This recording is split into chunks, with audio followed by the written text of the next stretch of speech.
I don't think Aller can handle that pressure. I'm worried. Mhm, But they mhm. have Warren, who's a sure hand. Like I'll give that kid a lot of credit too.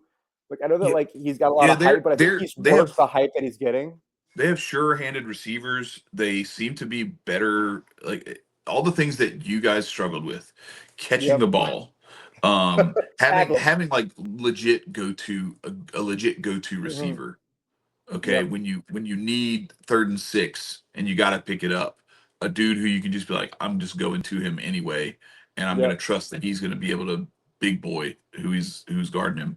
Um, the running game, I think their running game is stronger. They got the two-headed monster with Allen and Singleton is really good, and they tackle better. Like they just seem more like gap sound, and they actually wrap up and finish the tackles. So I think it's going to come down to, is Riley Leonard going to do enough with his arm? Because I think they should be able to play gap sound enough and play good enough, and tackle well enough to keep Notre Dame and um, Love and Leonard and those guys from running all over him. I don't know what's Yeah. I like give me Penn State, and that's not like it's the home. It's I know it's the Homer pick, but I think what you just said is true. They are more. So it sounds terrible to say compared to us, but I think they're more up to the challenge right now, given where they Mhm. are versus where we were. Yep, Like no, that's a ours good way of playing putting it. better football. Ours playing better football.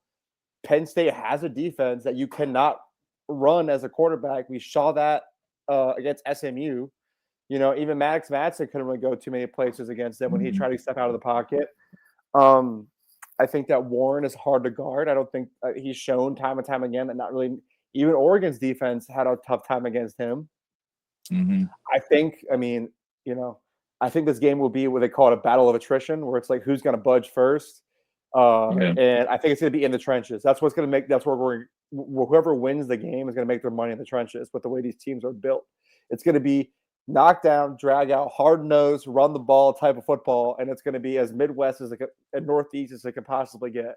But I Yeah. like Penn State in a very close margin here. So does Boise State count as a top 10 team? Because if they do, then James Franklin has that monkey off his back. Um, No, because they were they were what were they? ninth. They were No, ninth. They were ninth, and they were ninth. eighth in the AP.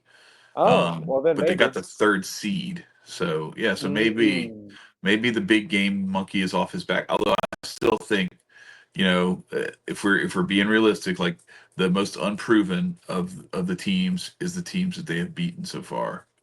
They beat Yeah, SMU and Boise State. So like they've had on paper anyway, what everybody would consider probably the easiest path of anyone to get here. yeah. And They took so care of we'll business though. It's a so we'll see. They did take care of business. They did take care of business. That's for sure. And in both cases, they got out to big leads early. mhm. So if they can do the opposite of what Georgia was doing against Notre Dame, which is jump out to an early lead, and then you can withstand maybe a mistake here or there, like they've done against both SMU and because you Mhm. remember Penn State had an ugly start to that game, and it was a couple of pick sixes, and they got up on SMU. And that was